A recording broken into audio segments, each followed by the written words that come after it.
예, 여러분들도 고도를 기다리고 있는가요? 네. 예, 그들은 왜 오지 않는 고도를 기다리는 것일까요? 문학에서 그 답을 찾아봅니다. 문학과 퍼스널 브랜딩.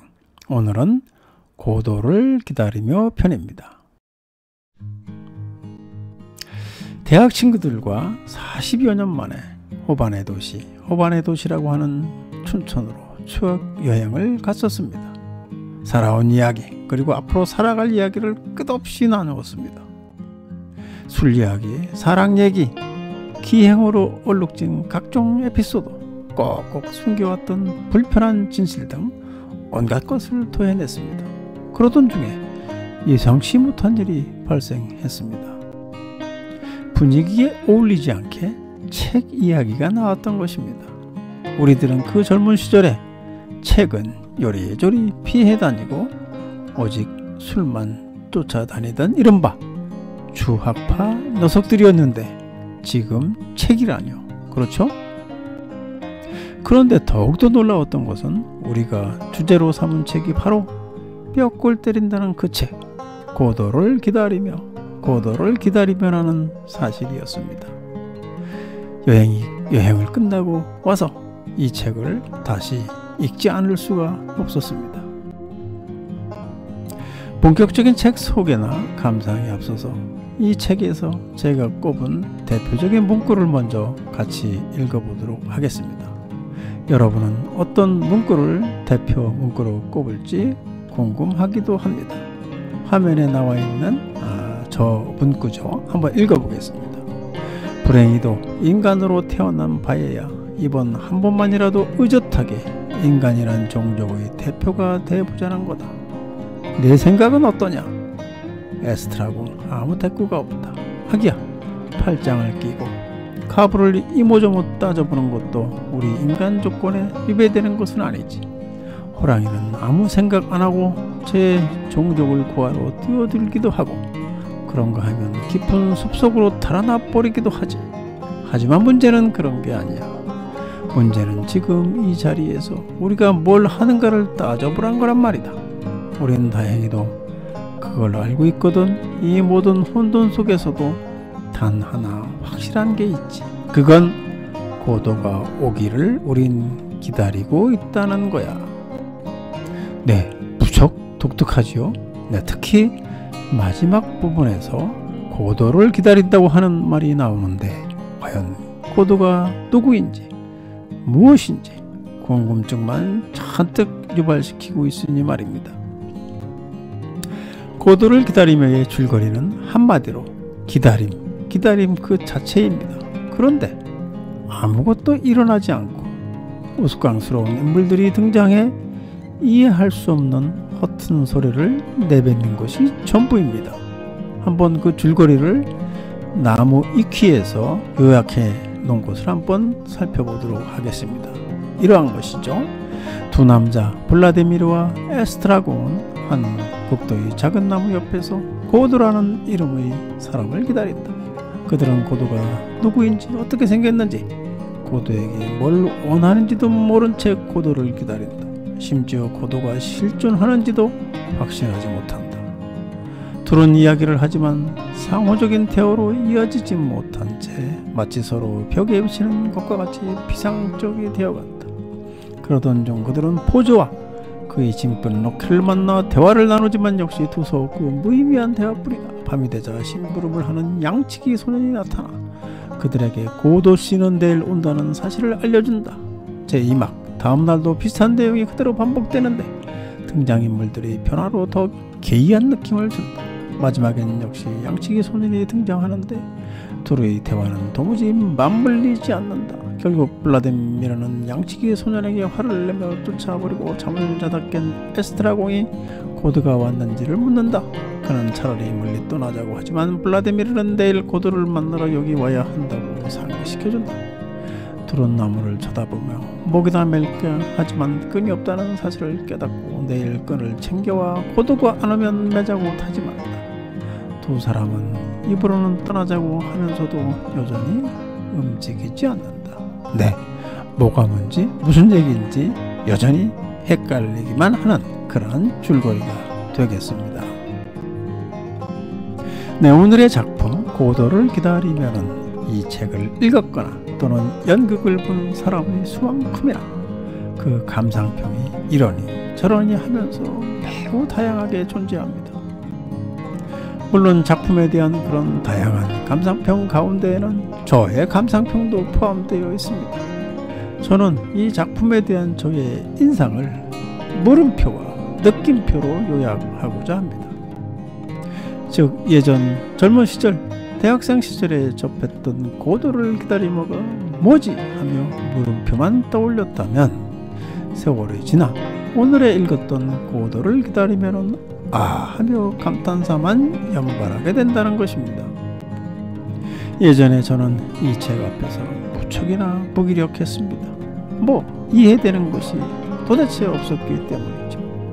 부조리의 극의 대표작이라는 등 멋진 평가가 있었지만 의문부호만 난무했습니다.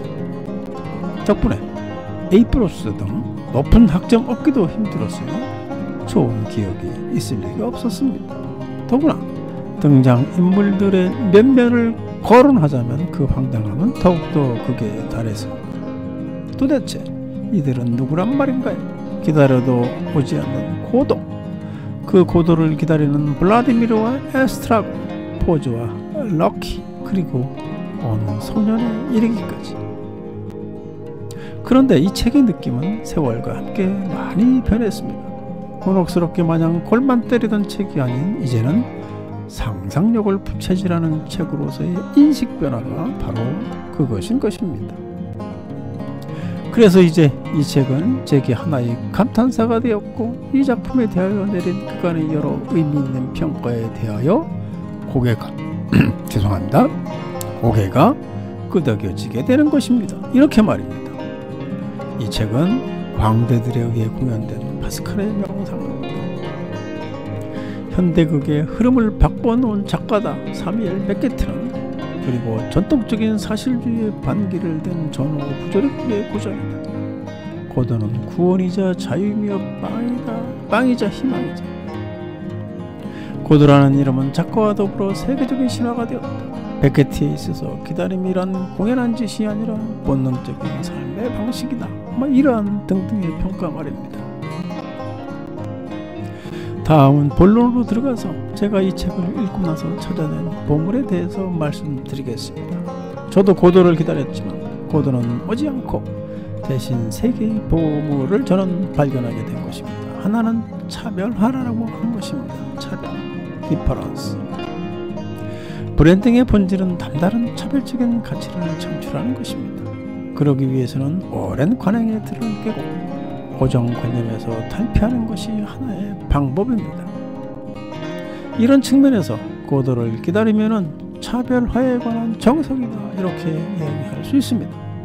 전위극이니 실험극이니 하는 파격으로 색다른 경험과 공감까지도 제공하기 때문입니다. 차별화를 한답시고 소비자의 욕구와는 아주 동떨어진 것을 만들어내는 이른바 이러한 것을 차별화를 위한 차별화 이렇게 이야기를 하는데 그런 무책임한 경우와는 차원을 달리 하니까. 두 번째는 상징화입니다. 심볼라이제이션. 강력한 브랜딩이라고 하는 것은 최고의 상징자사를 만들어내는 일이기도 합니다. 상징은 변별성과 희소성뿐만 아니라 영원성의 가치도 함께 더해줍니다. 상징자산이라는 것은 세월이 흐르고 시대가 바뀌어도 그것에 대한 해석도 또한 달리하면서 그 가치를 지속적으로 유지하고 높여갈 수 있습니다. 지금 화면에 정주영 회장님 보이시죠? 네, 그분이 하신 말 해보기나 했어 이러한 말입니다. 이것도 하나의 언어의 상징입니다. 언어의 상징 자산입니다. 저 말 요즘 더욱더 각광을 받더군요. 상징 자산이라고 하는 것은 저런 것입니다. 정주영 회장님은 저것뿐만 아니라 여러가지 상징 자산이 많지만 저렇게 언어의 상징 자산 하나만으로도 그 상징 자산의 가치를 느낄 수 있을 것입니다. 고도를 기다림에는 정주영 회장님의 그런 상징 자산과는 다르지만 여러 가지 상징 자산이 곳곳에 가득합니다. 때문에 이 작품도 앞으로 영원히 그 의미를 재해석하면서 그 가치를 높여가게 될 것이라고 생각을 합니다. 우리도 마찬가지입니다. 우리도 우리만의 상징 자산을 만들어서 우리의 가치를 더욱더 높여가야 하겠다라는 그러한 다짐을 하는 그러한 계기가 되었으면 좋겠습니다. 약간 다른 이야기일 수 있겠습니다만은 유대인의 지혜서라고 불리는 탈무드에는 많은 지혜뿐만 아니라 브랜딩 관점이 녹아있는 명언들도 여러 있습니다. 이 한마디의 말도 그 중에 하나입니다. 승자는 눈을 밟아 길을 만들지만 패자는 눈이 녹기를 기다린다. 이러한 말이죠. 물론 브랜딩은 여기에서 승자의 자세를 말합니다. 브랜딩은 경쟁자와는 다른 가치를 만들어서 자신의 고객으로부터 큰 사랑을 받는 일이기도 하니까요. 길 만들기처럼 말입니다. 때문에 이제는 하염없이 고도를 기다리지만 말고 지축을 박차고 앞으로 나가야 합니다.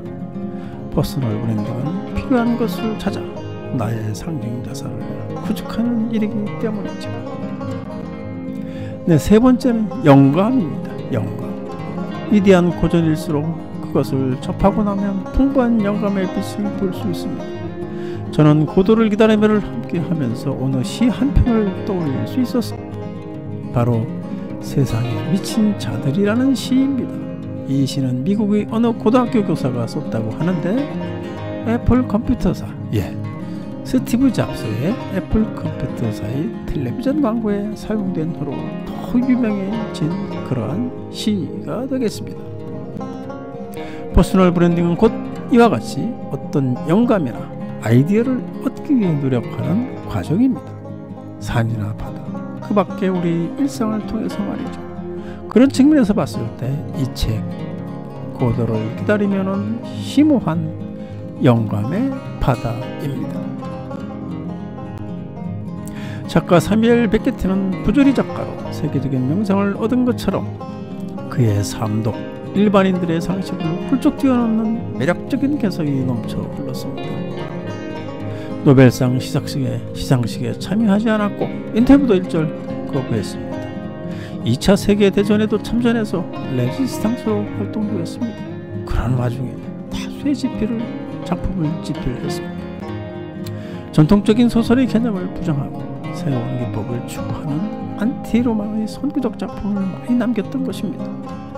그의 작품만큼이나 작가 사뮤엘 베케트도 연구 대상이 아닐 수 없습니다. 대단한 작가입니다. 오늘날 AI와 맞설 수 있는 유일한 힘은 창의력이라고 합니다. 고도를 기다리면은 최고의 창의력 교재입니다. 희종일관, 호기심과 궁금증과 호기심을 불러일으키기 때문입니다. 나이, 학벌, 남녀 구분 상관없죠. 창의력과 상상력이 배고픈 사람이라면 이 책을 읽고 볼 일입니다.